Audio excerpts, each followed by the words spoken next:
Hey everybody, it's Donna here, and we're going to talk about the deer spirits. So cute. And there you go. So it's the number 18, which in numerology we add together, and that would be the number 9, which 9 is the 3 threes. So it's a nice big chunk of a nod from divinity that you're on the right path, or a message from the universe. Okay, so the deer spirit talks about bring a gentle touch.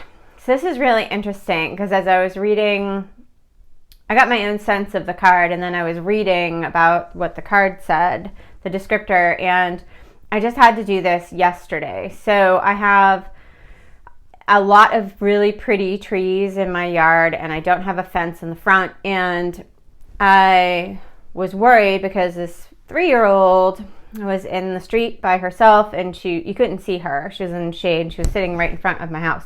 So I was trying to back out, couldn't see her, and told her that I couldn't see her. And then she sat back down in the street. So I just said, hey, just sit right on the corner of my land so that you don't get hit, because you're not moving and you're now in the middle of the street and no one can see you because my tree's shadowing her. So the next time I came out, and I don't have children, so anyone that has children probably knows what I'm going to say. I came out, 2 kids hanging off of the tree, which is a dogwood, and if you don't know trees, they're not really thick limbs, and these trees are really old, and the limb she was actually hanging on to was about her width, and it's an old limb, so it doesn't look like it's gonna be around for a long time. It's kind of an older limb, kind of dried out, so there's a good chance it's gonna break off at some point, but she is hanging from it and you could see it.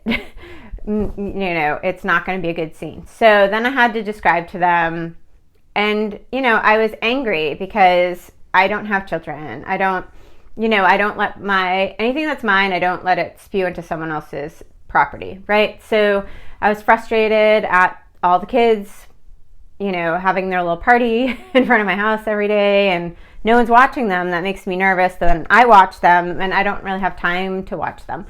And then I was frustrated because I was trying to be nice and didn't want this child to get hurt. And then I came out, and then it's another drain of my energy to have to tell these children to get off. You're going to break the tree.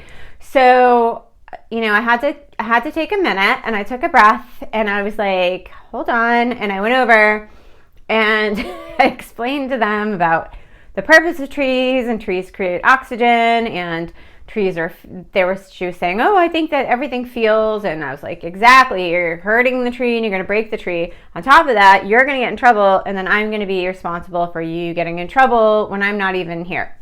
And I said, so I don't want you hurt, and I don't want my tree hurt. So can we not hang on my trees anymore? And then the other girl said, well, you said we could go on your lawn. So of course, again, my fault. I don't have children. I don't really understand the language, but this is what this card is about. It's about taking a minute, taking the pause, which is patience, understanding what the other person is saying, not getting into we didn't get into an argument. And the little boy was defensive because he's always, someone's going to run over him. And anyone that's at my house is like, I almost hit that little boy. And he literally hangs right at the end of my driveway. And it's kind of like it's a slope down, so you can't see when you're coming up. So it's very dangerous. And so he was defensive, but I just let him have his emotion, and I just focused on the girls because they were the ones that were the immediate conversation, because they were the ones on the trees.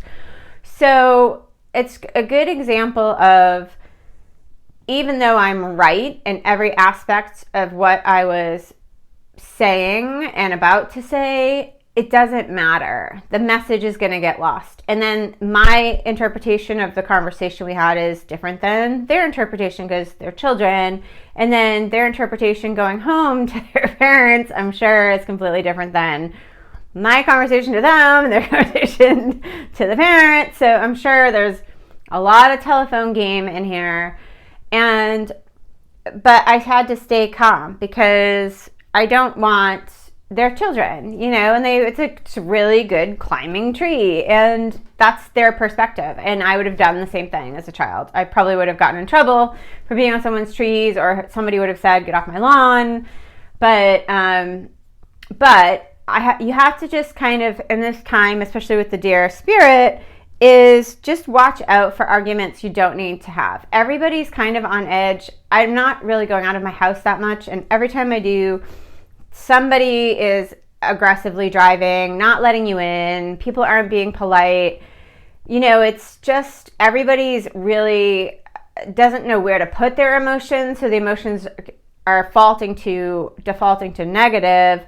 Not everyone, but a lot of people, and it's enough to get someone else who, when I'm not leaving my house angry, and then someone will make me upset because they're cutting me off and being really aggressive and not letting me in when there's construction. So, you know, you have to just pick your arguments, and at this point in time, just try to not have any arguments and try to have that softer touch, like the deer is saying, and take a moment, take a breath, understand what the other person or thing, whatever is going on in the other person's mind, and don't let it affect you as much as it initially feels like it's going to. So I was initially very mad. I don't want to have to, I'm doing all these home repairs and home improvements, and I don't want to have to pay for trees that aren't broken. They're really pretty nice, and they're really pretty, and they're in front of my house.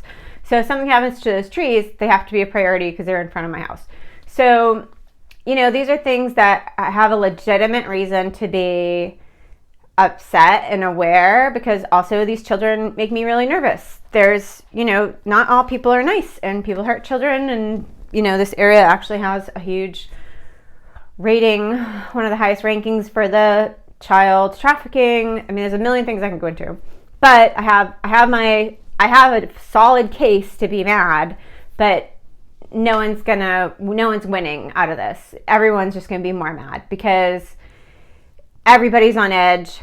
Who knows what's going on in her home, and her parents may have stresses about money, and like everyone does, and you know, they're bored. A friend of mine who has a child around that age said they're just bored. They can't go see their friends. They're not at school, so they're just kind of just getting away from their own house because they're bored.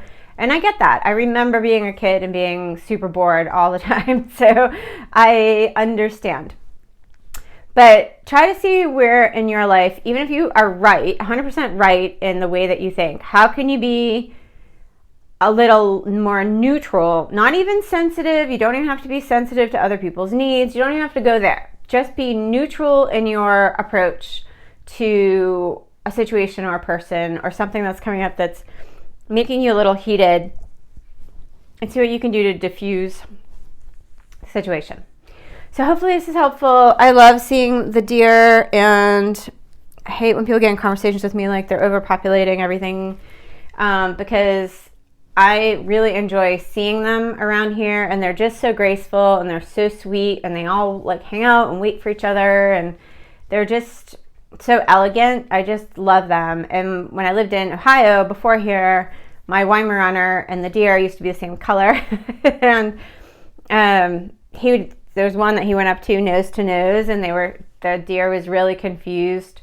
Fenway loved everything. That was my dog. And he just was like, this is another thing for me to love. But the deer was like, what kind of deer is this? He has way bigger ears, and they're down, they're not up. So it was really sweet and cute, and they were just always, I used to feed them. I know you're not supposed to, but I used to feed them, and they were just always, they would stomp and ask me for food, and I would throw food off my little balcony. But anyway, see what way you can be that kind of deer, like taking the peaceful, soft approach in something. So hopefully this is helpful. Have a great day. And we'll have more videos this week. Yay! Enjoy your day. Think of the deer.